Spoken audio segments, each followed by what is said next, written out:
Non deixa de ser curioso porque o Goberno Central quere recurrir esta lei de caixas. Se vostedes se fixan no debate, en este momento, non digo pasado mañá, xa se esqueceu aquilo da solvencia, da viabilidade. Non, vamos a recurrir á lei de caixas de Galiza. Bueno, dito eso, eu teño que reafirmarme naturalmente en que o Bloque Nacionalista Galego tiña e ten razón, non? Desde logo nos seus plantexamentos nesta cuestión. Aquí só cabe unha explicación e é a que nós vimos sostendo desde o principio deste debate.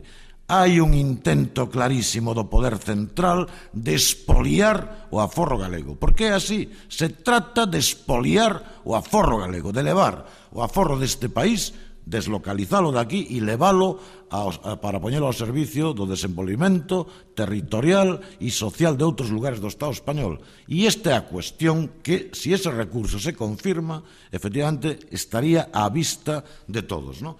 Polo tanto, aquí nos atopamos con uns actores que queren levar ou acabar levando, digamos, a cuestión por este derrotero que acabo de citar.